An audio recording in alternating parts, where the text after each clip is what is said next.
Potter, come to die.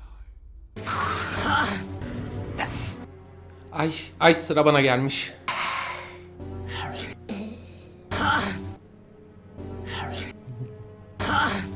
Benim asam niye böyle küçücük ya, Goblin gibi? Bana bak Harry, seninle küçük Goldie arasında sadece şu bez parçası duruyor. O yüzden akıllı ol, Quidditch'i bırak, derslerine çalış. Hadi koçum, hadi anam.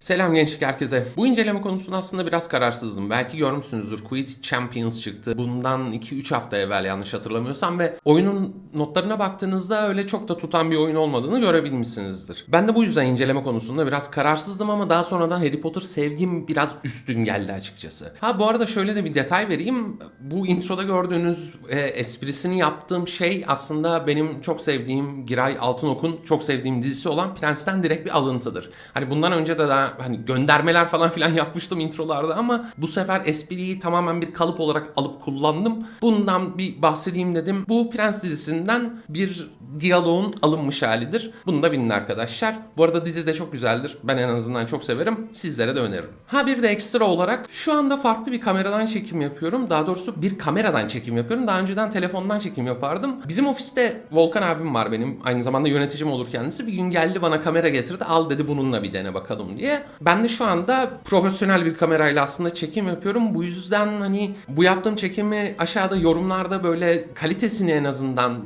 yapabilirseniz, bir karşılaştırma yapabilirseniz, hatta karşılaştırma yapmanız için ben size oraya açıklama kısmına gündüz çekim yaptığım bir başka videoyu da koyacağım. Linkini koyacağım en azından. Bir böyle kalite olarak karşılaştırma yapıp yorumlara yazabilirseniz çok sevinirim. Bu arada Volkan abiden kamera aldım falan dedim de aslına baktığınızda bu benim aldığım ilk sponsorluk gibi bir şey. Öyle olsa ya. Volkan abi ekipmanları. Çünkü siz buna değersiniz.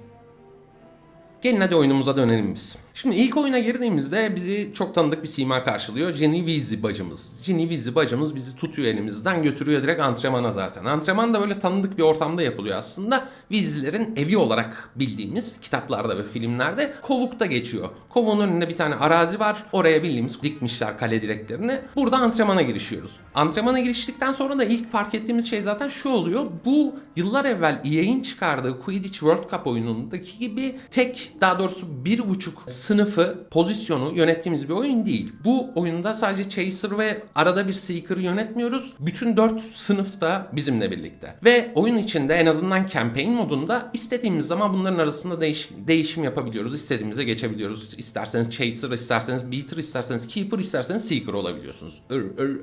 Çok ırladım. Bütün bu antrenmanın ardından ana menüye döndüğümüzde her bir sınıf için bir karakter yaratmamızı istediğini fark ediyoruz oyunu. Ve bu karakter yaratma ekranında hani böyle bir oyun için bana yeterli gibi geldi. Yani işte saçını seçebiliyorsunuz, cübbesini işte asasını, hani standart büyücülük dünyası. Ve bu seçtiğimiz outfitler, daha doğrusu kıyafetler, zartlar, zurtlar herhangi bir şekilde karakterimizin statını etkilemiyor.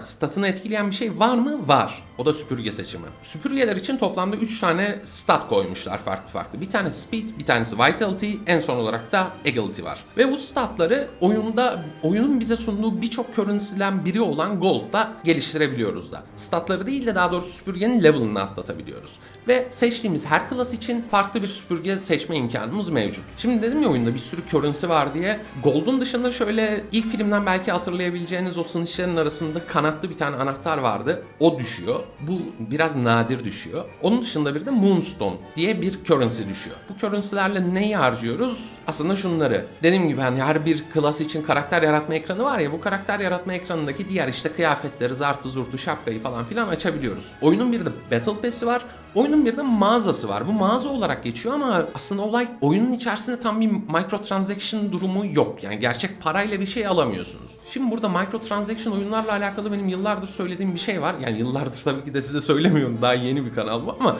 arkadaşlarıma en azından söylediğim bir şey var. Mantık olarak şunu yapmanız gerekiyor şimdi.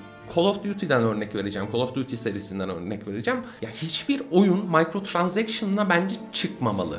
İlk oyundan bahsediyorum. Bir oyun yaparsın, o oyun tutar, ondan sonra microtransaction'ı entegre edersin ve oradan para kazanmaya çalışırsın. Quidditch Champions'da yapımcı firma böyle bir şey denemiş aslında. Hani bir sürü şey koymuş, bir sürü currency koymuş ama gerçek parayla bir şey alamıyorsunuz şu anda. Belki de oyun tutsaydı ileride mağazalarını geliştireceklerdi. O 4 karakter dışında bir şeyler koyacaklardı. Eklemeler yapacaklardı. Battle Pass satacaktı. Oyunda bu arada Battle yok anasını satayım. Bildiğin Quidditch oynuyoruz ama neyse Battle Pass demişler ona da. Farklı Battle Pass'ler satacaktı. Oyununa microtransaction'a entegre edecekti. Ha, oyun o kadar tuttu mu? İşte tutmadı. Şimdi oyunun ana menüsünde 3 tane seçeneğimiz var. Bir tanesi campaign modu. Bunu kariyer modu olarak düşünün diyeceğim ama düşünemeyeceksiniz. Çünkü kariyer modu değil bu aslında. Bir diğeri exhibition. İstediğiniz takımları karşılaştırdığınız standart modlardan bir tanesi. Bir diğeri de multiplayer. Yapımcı firma bu oyun için, Quidditch Champions için multiplayer odaklı hareket etmiş gibi görünüyor. Çünkü campaign'i oynamadan diğer klasları demeyeyim de diğer takımları açamıyorsunuz. Campaign'i oynamak da çok kolay çünkü campaign inanılmaz kısa. Yani şöyle bir şey oluyor. İlk başta Weasley'lerin evinin orada başlıyorsunuz. Onlar ufak çaplı yani bir tane maç içeren bir turnuva yapıyorlar öyle geyine.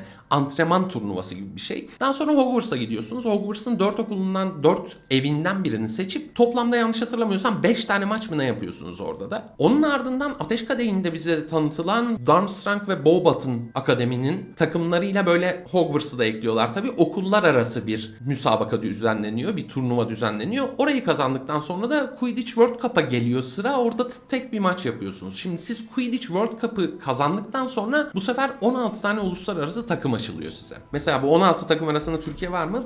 Yok. Ama Uganda var. Gerçi düşününce Uganda'nın internet hızı falan bizimkinden daha iyi. O yüzden insan yadırgayamıyor. Bir de tabii şöyle bir şey var bu takımlarla alakalı. Ben onu beklerdim en azından. Takımların statları da yok. Sadece süpürgelerde stat var. Yani takımların bir dengesizliği falan filan yok.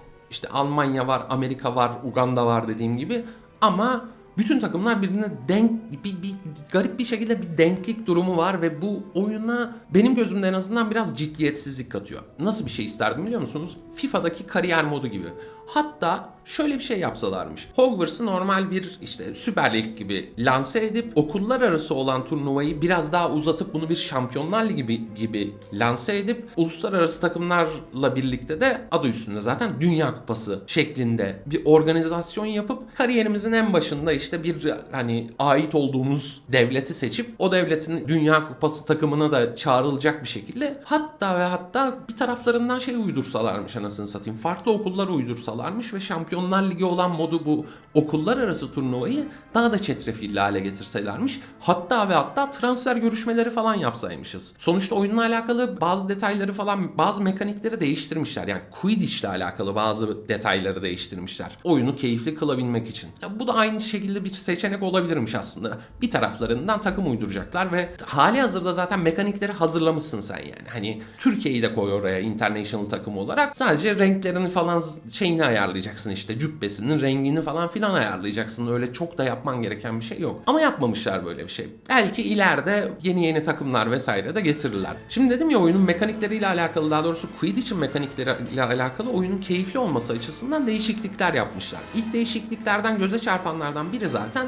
normalde Quidditch'te Snitch'i yakaladığınızda takımınıza 150 puan kazandırdınız ve oyun son bulurdu. Burada öyle bir şey yapmamışlar. Snitch size sadece 30 puan veriyor. Her maç toplamda 10 dakikalık bir sürede bitiyor. Ya 10 dakika bitince bitiyor ya da bir takım 100 puana ulaştığında bitiyor. Böyle bir şey eklemişler. Bu da mantıklı olmuş aslında. Hani Seeker'ın yoksa tek bir kullanımı olacaktı böyle. Ve o sınıf için, o pozisyon için o kadar da keyifli bir deneyim olmayacaktır diye düşünüyorum. Onun dışında Chaser'larımız var. Chaser'larımız bildiğin golcüler, skorerler daha doğrusu. Quaffle'ı karşı takımın kalelerinden birine atmaya çalışıyorlar. Chaser'lara bir yandan güzel bir şey koymuşlar, güzel bir şey eklemişler. Chaser'lara geçtiğinizde onları yani bir crosshair beliriyor ekranınızda ve o crosshair'a baktığınız yere o Quaffle'ı topu atıyorsunuz. Şimdi bu bir yandan aslında size büyük bir kolaylık sağlıyor. Çünkü kalelere giderken ya bir tane kaleyi seçiyorsunuz, oraya doğru gidiyorsunuz ve ondan sonra istediğiniz kaleye atabilirsiniz. Keeper'da zaten tutamıyor gibi bir durum var. Çok rahat bir şekilde hedef alıp bırakabiliyorsunuz topu. Ama şöyle bir eksi tarafı var. Chaser'lar pas atarken de bu crosshair'ı kullanmak zorundalar. İnanılmaz bir hengame oluşabiliyor oyunda. Zaten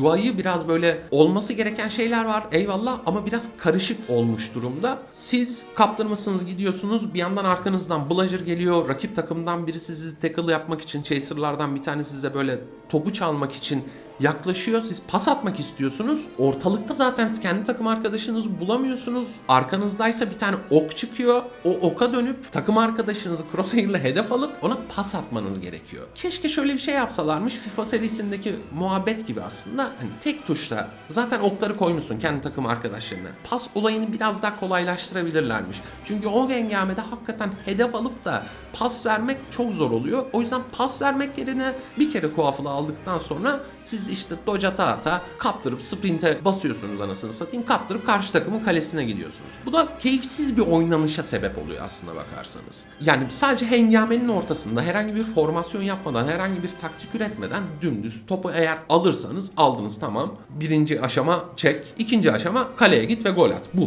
Bu kadar basit bir hale indirmişler oyunu. Öte yandan Chaser'lardaki bu crosshair muhabbetini aynı zamanda beater'lara da koymuşlar ama beater'lara cuk oturmuş durumda. Beater'ların muhabbeti biliyorsunuz. Bludger diye bir Quaffle'dan biraz daha ufak bir top var. Daha sert bir top var. Bunu beater'lar ellerindeki beyzbol sopası tarzı şeylerle karşı takımın, rakip takımın oyuncularına fırlatıyor. Oyunculara fırlatıp da onları işte süpürgelerinden düşürmeye çalışıyor veya Quaffle taşıyan birine fırlattıysa Quaffle'ı elinden düşürmesini sağlıyor. Bu crosshair neye yarıyor biliyor musunuz? Beater'larla oynarken hafiften böyle bir savaş jeti kontrol ediyor musunuz gibi bir durum var. Hani onlarda savaş jetlerinde şey vardır ya, roketi atacaksınızdır, öncesinde düşmanın uçağını bir kitlemeniz gerekir ya. Belli bir süre rakip takımdan bir oyuncunun üstünde o crosshair'ı tutmanız gerekiyor. Zaten ondan sonra kilitlendi yazıyor. Zaten Bludger'ın, size doğru gelen bir Bludger'ın verdiği tepki de şey oluyor böyle. Incoming Bludger, amanın, böyle incoming missile hesabı. O yüzden beater'lara cuk oturmuş bu Chaser muhabbeti ve beater'larla oynamaktan ben daha çok keyif aldım Chaser'lara nazaran. Öte yandan son sınıf olan Keeper'lar biraz bana manasız geldi açıkçası. Çünkü dediğim gibi hani 3 tane kale direği var. Zaten bir Keeper'la, kaleciyle yani öyle çok fazla ilerleyemiyorsunuz. Geri gelebiliyorsunuz. Yanlara atlama muhabbeti var. 3 kaleden birine atlama muhabbeti var veya kendinizi ortalayabiliyorsunuz. Eyvallah, bunlar güzel şeyler de dediğim gibi Chaser'larla gol atması oldukça kolay ve bir kaleci olarak, Keeper olarak yapabileceğiniz tek şey şu oluyor. Bir tane kaleye doğru Chaser gelirken o kalenin önüne geçiyorsunuz. Şimdi karşı taraftaki Chaser şöyle bir şey görüyor abi. Oyuna drift diye bir tane mekanik eklemişler. Bu çok güzel bir mekanik bu arada. Benim bayağı hoşuma gitti en azından. Chaser şunu yapıyor. Drift atmaya başlıyor. O kaleye doğru giderken siz drift moduna girdiğinizde artık free aim, istediğiniz yere hedef alabilir şekilde geliyorsunuz. O kaleye doğru geldiğinizi görüyor Keeper ama siz 3 kaleden birisine şöyle dönüp fırlatıp gol atabiliyorsunuz. Burada da zaten Quidditch Champions'ta da bir kaleciyi yönetmek, Keeper'ı yönetmek o kadar da keyifli gelmedi bana. Yani gereksiz, kaleciye geçmemin lüzumunu görmedim hiçbir zaman. Oyunun bir de dediğim gibi multiplayer modu var ve daha çok buna odaklanmış durumda yapımcı firma. Oyunu çok fazla oynayan insan yok. Böyle arkadaşınızı davet edip karşılıklı falan filan oynayabiliyorsunuz multiplayer modunda. Ama campaign modu için, campaign modunda tek kişilik modda bahsettiğim yani bütün sıkıntılar multiplayer modunda da mevcut durumda. Yani oyun bazı sınıflar için inanılmaz basit ve anlamsız, Chaser'lar mesela. Bazı sınıflar için çok keyifli olabiliyor, Beater'lar mesela. Ama genel anlamda böyle hengame içerisinde bir şeyler yapıyorsunuz ama bir şeyler yaptığınızı hissettirtmiyor böyle.